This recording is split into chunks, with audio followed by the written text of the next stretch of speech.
High, কেমন আছো বন্ধুরা? তোমাদের সঙ্গে অনেকদিন পর দেখা হলো। হ্যাঁ, নতুন চমক, আমি শাড়ি পরেছি, দেখো কেমন লাগছে। আমি অ্যাকচুয়ালি আমার শ্বশুর বাড়ি, তোমাদের বলেছিলাম না আমার শ্বশুর বাড়ি মোহনপুরের একটা গ্রামে, সাউথিয়াতে। হ্যাঁ, আর আমার শ্বশুর বাড়ি কিন্তু মাটির বাড়ি, গ্রামের মধ্যে। জানি না তোমাদের কারোর মাটির বাড়ি আছে কি, মাটির বাড়ির কেমন ফিলিংস আমি জানি না, কিন্তু আমাদের মাটির বাড়ি কিন্তু বড় বাড়ি। হ্যাঁ, আমাদের খুব মানে আমরা তো অ্যাকচুয়ালি মানে বলতে গেলে শহরেই থাকি। থাকলেও আমরা যখন এই বাড়িতে আসি, ওই যে বাড়িতে যখন থাকি না, যেন মনে হয় একদম শান্তি, এতটা শান্তি। যেমন আমাদের গরমকালে প্রচণ্ড ঠান্ডা আর শীতকালে অনেকটাই গরম। হ্যাঁ, সে যাই হোক, আমি এসছি শ্বশুর বাড়িতে আছি এখন। আর এখানে খুব ভালোই কাটছে দিনগুলো। এখানে আমার বাপি থাকেন, মা থাকেন। আর তোমাদের তো আগেই বলেছি আমার ভাসুরেরা ননদেরা সকলেই আছেন, কিন্তু ওরা সকলেই কর্মসূত্রে যার বাইরে থাকে। তোমরা সবাই কিভাবে তোমাদের লকডাউন কাটাচ্ছ আমাকে জানাবে। আর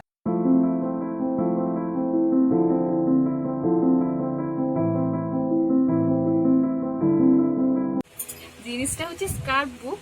আর অনেক দিন হয়ে গেল তো, তবুও অনেক কিছু অক্ষত অবস্থায় ঠিকঠাক ভাবে নেই।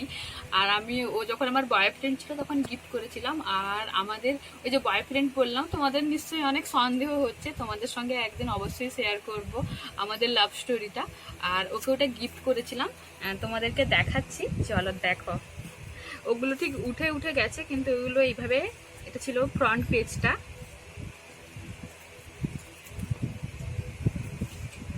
এই যে এইভাবে লিখেছিলাম।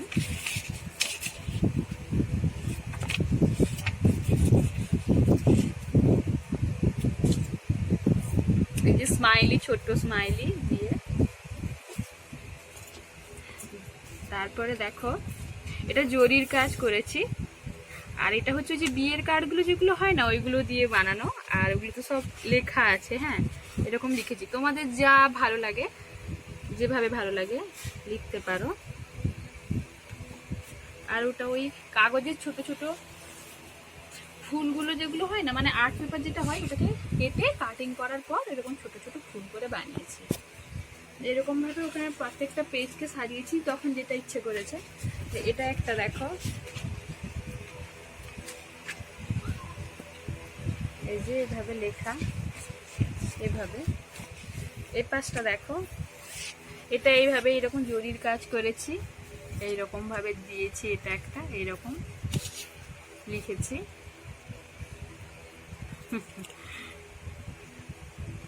তোমাদের যা ইচ্ছে ভালো লাগে সেভাবে লেখো। আমি লিখেছি যেমন এই যে, মন হলো জলের নৌকা, কখনো সুখের পাল তুলে, আবার কখনো সুখের স্রোতে ভাসে, কখনো স্রোতে চলে ভালোবাসার টানে, কখনো থেমে যায় অজানা অভিমানে। তোমাদের যেমন ইচ্ছে তোমরা সেভাবে লিখতে পারো। আর যে এখানে দেখো, এটা দেখো, এইভাবে এরকম জরির কাজ করেছি, এই যে এইভাবে করেছি, এই যে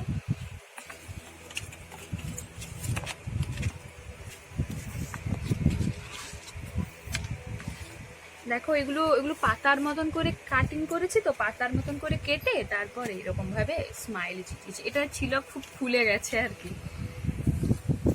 এখানে দেখো, এটা একটা হার্ট শেপ করেছি, এই যে। আর এই যে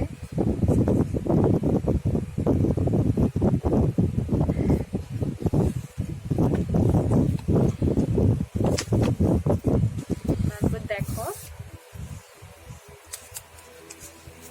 এগুলো তো তোমরা সবাই জানো। ওইরকম ভাবে তোমাদের যেমনটা ভালো লাগে তোমরা তেমনটা করে নিও।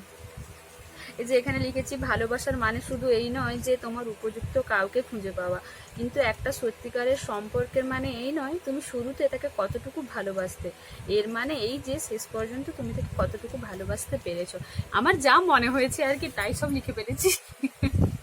যা মনে হয়েছে তাই লিখেছি। এবারে তোমাদের যেমনটা ভালো লাগে তেমনটা লিখবে। আর এটা একটু এইভাবে করার চেষ্টা করেছি। এখানে একটা ছোট্ট টেডি স্টিকার লাগিয়েছি। আর পুরোটা একদম মানে ব্ল্যাক আর্ট পেপারে করেছি। হ্যাঁ, এটা দেখো, এখানে এরকম জরিভাবে কাজ করেছি, জরি দিয়ে। এই যে এটা দেখো, আচ্ছা, এরকম ভাবে। তারপরে এটা এটা এই যে লিখেছি, তোমারই সাথে মোরে সারাটি জীবন ধরে অটুট বাঁধনে বেঁধে রেখো, জনমে মরণে কাছে থেকো, প্রিয়তমা বলে শুধু দেখো। ঠিক আছে, এটা অ্যাকচুয়ালি আমাদের লাভ অ্যানিভার্সারি ছিল 26 নভেম্বর। ও আমাকে প্রপোজ করেছিল, ও নয় আমি প্রপোজ করেছিলাম ওকে। ঠিক আছে, ওই দিনটা আমরা খুব মানে ভালোভাবে সেলিব্রেট করি, আর ওটার জন্য আমি ওকে ওটা গিফট করেছিলাম। মানে আমাদের বিয়ে হলো 2019-এ, আর আমি ওকে গিফট করেছিলাম 2018-তে। হ্যাঁ, 2018-তে 26 নভেম্বর আমি ওকে গিফটটা করেছিলাম। ও তো মানে চাকরি বাকরির সূত্রে যেহেতু বাইরে থাকতো, আর আমি মেসে পড়াশোনা করতাম, কিন্তু সব মানে ওই দিনটাই হয়তো দেখা হতো না, কারণ ওই দিন হয়তো যেহেতু 26 নভেম্বর হয়তো কোনো ওয়ার্কিং ডে পড়ে যেত, দেখা হতো না। কিন্তু ওর পরে বা ওর আগে যখন আসতো তখন আমরা দেখা করতাম, তখন ওকে গিফট দিতাম, ও আমাকে দিত। ভালো, ওই সময়গুলো খুব ভালোভাবে কাটিয়েছি। তারপরে এই যে দেখো, এইভাবে এরকমভাবে কেটেছি, কাটিং করেছি, এইভাবে ফুলটা করেছি। তারপরে এইভাবে এবার পাতা,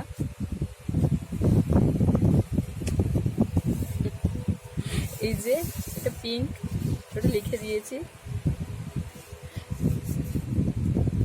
এটা দেখো, এটা একটা হার্ট শেপ, তার উপরে আবার একটা দেখাই দিলে বুঝতে পারবে, তার ভেতরে এভাবে লিখেছি। এটা লিখেছি, এটা হচ্ছে সিলভার মানে কালারে লিখেছি আর কি, তাই জন্য তো ব্রাইট দেখাচ্ছে। এগুলোই তো স্মৃতি, তাই না? যখন পরে হাতের কাছে পেলাম তোমাদের সঙ্গে মানে শেয়ার করলাম। আর এটা একটা দেখাই,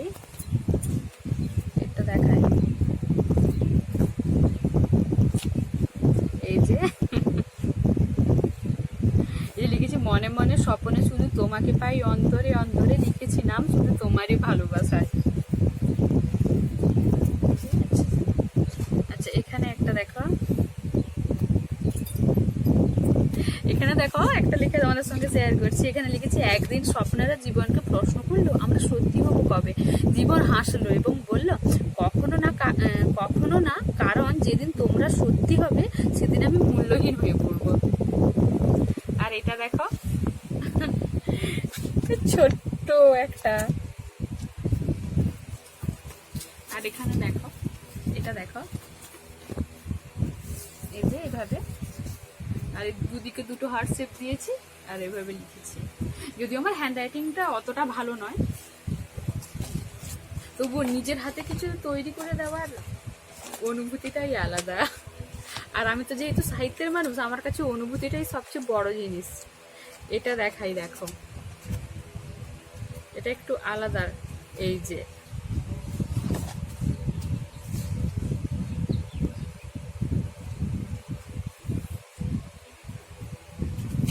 আর এই যে দেখো, এইগুলো তো সব মানে কভার করার জন্য স্টিকার দিয়ে দিয়েছি। এই যে এগুলোতে সব স্টিকার বসিয়েছি।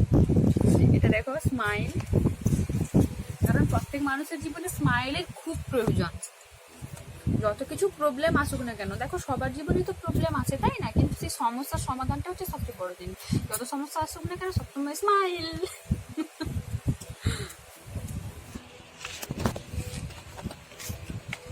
তারপর দেখো, এই যে আমার যেহেতু অ্যানিভার্সারি ছিল,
বছরও সরস্বতী পুজোর ছবি এটা।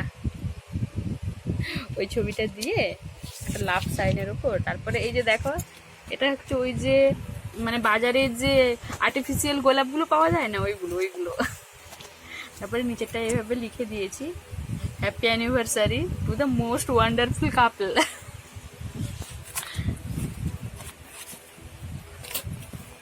তারপর দেখো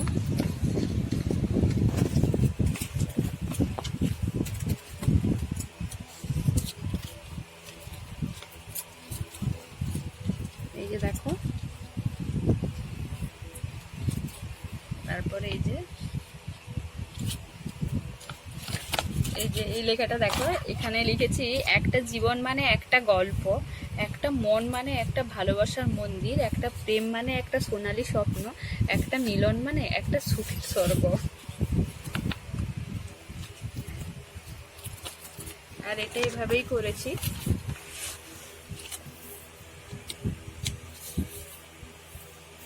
এইভাবে আর কি কমপ্লিট। আর ওটা মানে আসলে অনেকগুলো পেজ তো খুব মানে ঠিক আছে, ওটা ঠিক করে নিচ্ছি। ওটা ওই দিকটায় দেখো, ওই দিকটায় ছোট ছোট চুড়ি যেগুলো হয় না, ওই ছোট ছোট চুড়িগুলো দিয়ে ওটাকে করেছি। আর লাস্টের পেজটা এইভাবে করা আছে, লাস্টের কভারটা এইভাবে আছে। দেখলে তোমরা কেমন লাগলো আমাকে জানাবে, আমারও ভালো লাগবে অবশ্যই তোমরা যদি জানো। তোমরা দেখলে দেখালাম তোমাদেরকে স্কার্ফ বক্সটা। হ্যাঁ, আর একটা বড় কথা তোমাদের সঙ্গে যেটা শেয়ার না করলেই নয়, যেহেতু আমি মনে করি তোমাদের সবাইকে তোমরা আমার পরিবারের সদস্য, সেটা হচ্ছে তোমাদের সবাইকে দেখিয়েছিলাম যে আমি আমার বাপের বাড়ি চলে এসেছিলাম, সেখানে হাজব্যান্ড একাই ছিল।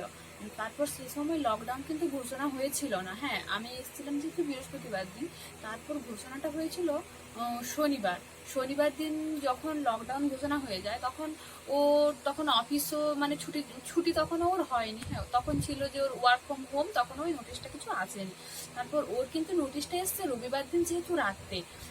আর ওখানে ও তো একা, কারোর সঙ্গে তারপরে অফিসেও আর যেতে হচ্ছে না, কতটুকু আর ঘরে বসে কাজ করবে, পুরো একা হয়ে গেছে ওখানে। আর একা একাই রান্না বান্না করছে, খাওয়া দাওয়া করছে, আর ওইটুকু সময় নিজেকে কিভাবে কাটাবে, কতক্ষণ আর মুভি দেখবে, কতক্ষণই বা কাজ করবে। তারপর কি হলো, ওখানে যেহেতু ওর অনেক কলিগেরা থাকে, ওদের সবাইকে বললো একটু মানে ওকে ছেড়ে দিয়ে যাওয়ার জন্য বাড়িতে, কিন্তু সেটা তো আর সম্ভব নয়। কারণ আমাদের কি বলতো, আমাদের গেটে যখন একবার কাউকে ওকে যদি নিয়ে আসে ছাড়তে, ও যখন আবার মানে সেকেন্ড টাইম এন্ট্রি করবে, তখন total okay body check up করবে, হ্যান ত্যান ওই ব্যাপার, তারপরে আবার হসপিটালে পাঠাবে, ওইগুলো ওই রকম রিস্ক কেউ নিতে চাইলো না। হ্যাঁ, আর খুব আপসেট হয়েছিল, কারোর সঙ্গে কথাবার্তা তেমন বলতো না। এদিকে আমিও বাড়ি এসেছি, আমিও ঠিকঠাক করে কথাবার্তা বলতে পারছি না। তারপর কি হচ্ছে, ও মানে কোনোভাবে থাকতে পারছিল না, কিছুতেই থাকা সম্ভব হচ্ছিল না, কারণ ও মেন্টালি সে মানে একদম পাগল হয়ে যাচ্ছিল। তারপর ও কি করলো, টোটাল আমাদের বাড়ি থেকে খড়গপুর আইআইটি আমাদের দূরত্ব হচ্ছে 76 কিলোমিটার। ও টোটাল 76 কিলোমিটারই সাইকেলে করে চলে এলো। হ্যাঁ, সাইকেলে করে চলে এলো, তোমাদের সঙ্গে সেটা শেয়ার করব। আর আমি ওকে বললাম তুমি চলে এসো, কারণ এর আগের উইকে যখন ও এসেছিল তখন মানে বাইকটা রেখে দিয়ে গেছিলো বাড়িতে, বাইকটা নিয়ে যায়নি। তখন খুব প্রবলেমে পড়েছিল, কিন্তু তবু ওর মনের এতটা জোর। আবার ওখানে আমাদের যেহেতু ক্যাম্পাসের মধ্যে আমাদের মানে থানা রয়েছে, হিজলি স্টেশন যেটা, পুলিশ স্টেশন যেটা, ওটা রয়েছে। ও ওখানে গেছিলো, একটা অ্যাপ্লিকেশন করেছিল যে স্যার প্লিজ আমাকে একটু মানে ওটার জন্য একটু যে অ্যাপ্লিকেশনে একটু স্যার সাইন করে দিন, যেন কোনো আমার রাস্তাতে প্রবলেম না হয়। কারণ তখন তো ওই যে রাস্তাতে মানে ধরছিল না। কিন্তু ওখান থেকে পুলিশেরা বললো যে দেখুন, আপনি যেহেতু আমাদের কাছে এরকম কোনো পারমিশন নেই যে আমরা লিখে দিতে পারবো না, আপনি যেহেতু যাবেন কি কারণে। তখন ও বলছে যে আমি এখানে একা হয়ে গেছি। আর অবশ্য তখন আমার শ্বশুরমশাই একটু অসুস্থ ছিলেন, তখন ও বলছিল ওই কারণে, বাড়িতে বাপি মা যেহেতু একা ছিলেন, অ্যান্ড ওই কারণে তখন ও চলে এলো আর কি। তারপর তোমাদের সঙ্গে আমি শেয়ার করবো, ও 1 ঘন্টা মতো রেস্ট নিয়েছে বেলদায় এসে। কিন্তু ও কথা ছিল যে ও আসবে বেলদা অবধি, বেলদা থেকে আমার একজন দাদা আছে যে ও ওকে ছেড়ে দিয়ে যাবে দাঁতন অবধি, আর ওখান থেকে ওর একটা বন্ধু বাড়ি অবধি নিয়ে আসবে। কিন্তু বেলদা অবধি যখন এসে দেখে আমাদের দাদাটার সঙ্গে দেখা হয়েছে, দাদাটা বলছে যে দেখো, ও পৌঁছেছে প্রায় 1:30টা নাগাদ, যে দেখো এখন তো প্রচন্ড পরিমাণে রোদ, আমি কাকে বলবো বলো তোমাকে ছেড়ে দিয়ে আসতে, তারপর তুমি বরং ওয়েট করে যাও, যে তোমাকে বিকেলে ছেড়ে দিয়ে আসবো। কিন্তু ও বলছে যে আমি এতটা চলে এলাম আর এইটুকু যেতে পারবো না। ও বললো আচ্ছা ঠিক আছে, ওটাও চলে এলো। আর ওর যে বন্ধুটা ওকে আনতে যাওয়ার কথা ছিল, হ্যাঁ ওর একটা খুব খুব ভালো বন্ধু আছে অমূল্যদা বলে, অবশ্য আমি ওকে দাদাও বলি, আর বৌদিও আছে। হ্যাঁ, ওরা আমাদের খুব ক্লোজ। আর যদি কোনোদিন কখনো সম্ভব হয় আমি তোমাদের সবাইকে ওদের সঙ্গে আলাপ করাবো, তোমাদের সঙ্গে কথা বলাবো। হ্যাঁ, তারপর কি হলো, দাদা কিন্তু ডিউটি ছিল আর কি, দাদা তখন ডিউটি ছিল, দাদা চলে গেছে কাজের জন্য, দাদার আনতে যেতে পারেনি, ওটাই পুরোটাই চলে এলো। তার মধ্যে মধ্যে ও কিন্তু যে বাড়ি থেকে বেরিয়েছিল দুপুর 11টার সময় আর পৌঁছালো 4টায়। হ্যাঁ, এসে খুব টায়ার্ড হয়ে গেছিল ঠিকই, কিন্তু ওই রকম কিছু নয় যে এসে শুয়ে পড়েছে ওই রকম কিছু নয়। এসে খাওয়া দাওয়া করলো, ফ্রেশ হলো। আর একদিন ওই দিন রাত্রেই ঠিকঠাকভাবে ঘুমিয়েছিল, তারপরের দিন একটু রেস্ট নিয়েছে, তারপরে একদম ঠিকঠাক। আর আমার তো খুব ভালো লেগেছে। আমি যেহেতু খুব মন খারাপ হচ্ছিল, কষ্ট হচ্ছিল, ওকে আমি কিভাবে মানে ওখান থেকে আনবো। হ্যাঁ, তারপর কোনো গাড়ি ভাড়াও করতে পারছিলাম না যে গাড়ি ভাড়া করে ওকে নিয়ে আসবো, কারণ কোনো গাড়ি যেতে চাইছিল না, রাস্তায় যদি আটকায় এরকম প্রবলেম ছিল। আর ওর কতটা মনের জোর, আমি তো পুরো অবাক হয়ে গেছি ও যখন চলে এলো সাইকেলটা নিয়ে। হ্যাঁ, তো ঠিক আছে বন্ধুরা, তোমাদের সঙ্গে অনেকক্ষণ কথা বললাম। আর তোমরা কে কিভাবে তোমাদের সময় কাটাচ্ছ লকডাউনে, কে কি করছো। আর আমি তোমাদেরকে আর একটা কথা বলবো যে সত্যি কিন্তু লকডাউনটা আমাদের সকলেরই মেনে চলা উচিত। আমাদের সব সময় বাইরে বেরোনোর কোনো দরকার নেই, আর প্রয়োজনীয়তা ছাড়া। আর যদিও দেখো অবশ্যই বেরোতে তো হবে, কারণ যেহেতু মানে সাফিসিয়েন্ট খাবার না হলে খাওয়া দাওয়া করবো কি করে, যাও কিন্তু একটু সমস্ত কিছু মেনটেন করার চেষ্টা করো। যেমন একটু এই মানে যেখানে প্রচন্ড পরিমাণে ভিড়ভাড় ওটা একটু এড়িয়ে চলো, আর মাস্ক ইউজ করো, বারবার হাত ধো, এইগুলো একটু মেনে চলো। আর চলো সবাই মিলে আমরা প্রে করি তাড়াতাড়ি যেন আমরা এটা থেকে মুক্তি পাই। আর দেখো আমরা তো মানুষ মাত্র, আমরা কি করতে পারি, যা করতে পারে সবই ভগবান। তো ভালো থেকো তোমরা বন্ধুরা, আবার দেখা হবে তোমাদের সঙ্গে নিশ্চয়ই খড়গপুরে। ততক্ষণ তোমরা ভালো থেকো। আর হ্যাঁ, আমার চ্যানেলটা কিন্তু একদম ভুলবে না দেখতে, আর সাবস্ক্রাইব করবে প্লিজ প্লিজ। হ্যাঁ, আর একটা সবচেয়ে বড় কথা, আমার যারা সাবস্ক্রাইবার তারা যতটুকু ভিডিওটা দেখে তার চেয়ে আমি কিন্তু দেখেছি যারা আমার নন সাবস্ক্রাইবার তাদের ভিউটা সবচেয়ে বেশি। সুতরাং আমি কথা বলবো, যারা তোমরা দেখছো কিন্তু এখনো সাবস্ক্রাইব করোনি, তো প্লিজ তোমরা সাবস্ক্রাইব করে দাও। হ্যাঁ, ঠিক আছে, ততক্ষণ ভালো থেকো, বাই।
কেমন লাগছে ভিডিওগুলো জানিও প্লিজ। আর আমি এখানে বিশেষ করে বলছি যে রূপা দাস আর মানিক জানা, এরা দুজন খুব খুব ভালো ভালো কমেন্ট করে, যার জন্য আমার খুব ভালো লাগে।